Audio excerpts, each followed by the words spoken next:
contre, Israël a l'arme nucléaire, oui ou non?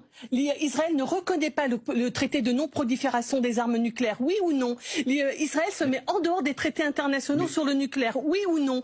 Alors pourquoi est-ce qu'on ne dit rien à Israël concernant l'arme nucléaire qu'il détient, alors qu'en dehors de toute accord international, je n'accepte pas l'idée qu'aujourd'hui on déclare qu'Israël a le droit de se défendre alors que c'est Israël qui attaque, c'est Israël qui a l'arme nucléaire et c'est Israël qui se comporte de façon guerrière avec tous ses voisins. Enfin, Israël attaque le Liban, Israël attaque la Syrie, Israël est en train de commettre un génocide à Gaza. C'est aussi Israël qui a été attaqué le 7 octobre. D'accord, on ne peut pas écrire toute l'histoire à partir du 7 octobre. D'abord, le 7 octobre, ça a commencé avant. Je veux dire, le problème palestinien n'est pas le 7 octobre. Il est antérieur au 7 octobre. Et depuis le 7 octobre, ça ne donne pas le droit à Israël de se comporter comme elle se comporte.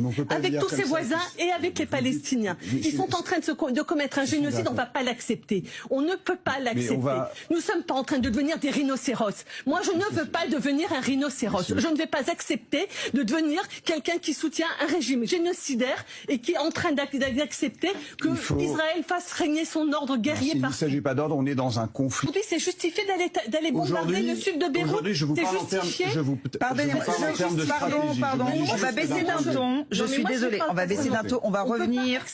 On ne peut pas accepter que Israël conduise la guerre partout autour d'elle. On va revenir juste sur les faits, sur l'attaque massive d'Israël menée contre l'Iran et l'Iran qui riposte.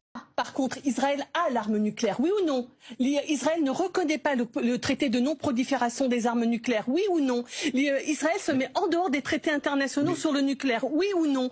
Alors pourquoi est-ce qu'on ne dit rien à Israël concernant l'arme nucléaire qu'il détient, alors qu'en dehors de toute accord international, je n'accepte pas l'idée qu'aujourd'hui on déclare qu'Israël a le droit de se défendre alors que c'est Israël qui attaque, c'est Israël qui a l'arme nucléaire et c'est Israël qui se comporte de façon guerrière avec tous ses voisins. Enfin, Israël attaque le Liban, Israël attaque la Syrie, Israël est en train de commettre un génocide à Gaza. C'est aussi Israël qui a été attaqué le 7 octobre. D'accord, on ne peut pas écrire toute l'histoire à partir du 7 octobre. D'abord, le 7 octobre, ça a commencé avant. Je veux dire, le problème palestinien n'est pas le 7 octobre.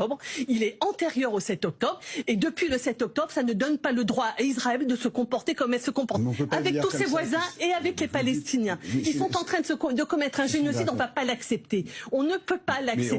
Nous ne sommes pas en train de devenir des rhinocéros. Moi, je ne veux pas devenir un rhinocéros. Je ne vais pas accepter de devenir quelqu'un qui soutient un régime génocidaire et qui est en train d'accepter que Israël fasse régner son ordre guerrier partout. Il ne s'agit pas d'ordre, on est dans un conflit. Aujourd'hui, c'est justifié d'aller bombarder le sud de Beyrouth. Aujourd'hui, je vous parle en termes de stratégie.